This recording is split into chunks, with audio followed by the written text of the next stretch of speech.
then. You wouldn't have to roll up your sleeves for that. Joe glanced at the slightly cracked door, then flexed, making his arm bulge. Sprout's hand couldn't begin to encompass the muscle, but he squeezed what he could, his eyes huge. Mine are going to be just like that someday. Ruffling the boy's hair, Joe chuckled. I imagine they will. Until then, though, you might not want to chop down any more of your mama's trees. They aren't ready for the lumberyard just yet, and I'm not sure how she'd feel about your handling an axe. Then how am I going to learn lumberjacking? Well, maybe your parents will let you come out to my place sometime and help me.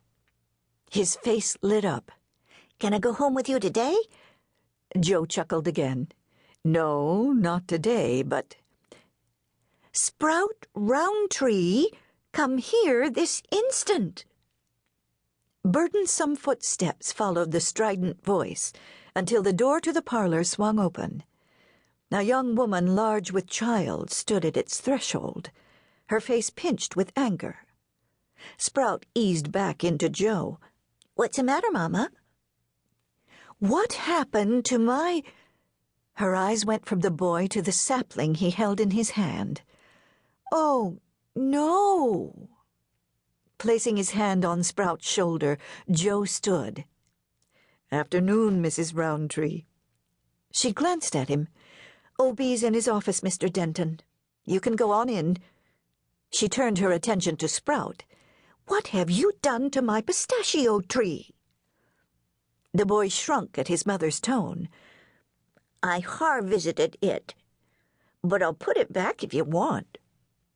Joe didn't wait for her response. Instead, he picked up his hat and slipped through a connecting door leading to the library and office of Judge Obadiah B. Roundtree. A cloud of tobacco mixed with traces of lemon oil filled the room. Hooking his hat on a hall tree, he clicked the door shut behind him, cutting off the drama unfolding in the parlor. The judge, with his back to Joe, scribbled on a piece of parchment while sitting at an ornate mahogany secretary that had come clear around the horn. His white shirt, entirely too big for his small frame, bunched beneath dark suspenders, crisscrossing his back. Short black hair surrounded a perfectly circular bald spot. Joe ran a hand over his thick, wavy hair, letting out a silent sigh. Blonde hair like his wasn't apt to fall out, or so he'd heard. Perhaps he was safe. A handsome tan volume of Shakespeare lying on the marble-topped table caught his eye. Was it there for ornamentation, or did the judge actually read it? Joe shifted his weight to the other foot. No more voices came from the parlor. He assumed the missus had taken Sprout to a private place for whatever she had in mind.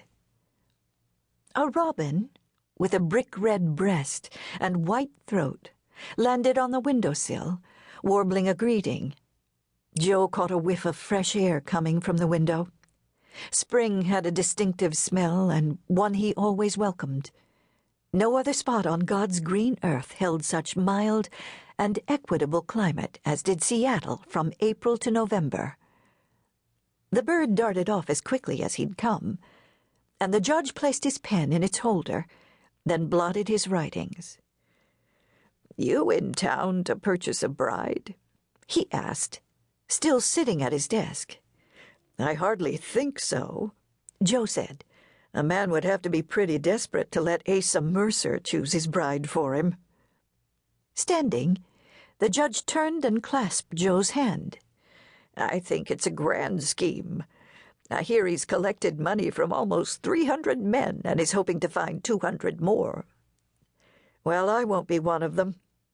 Have a seat, then, and tell me what I can do for you. Joe eased his large frame into a dainty armchair. I have news about my wife's death certificate. Roundtree brightened, settling into the chair facing him. Excellent. Let me have a look at it, and we'll wrap up this whole mess. That's just the thing. I wrote to my brother.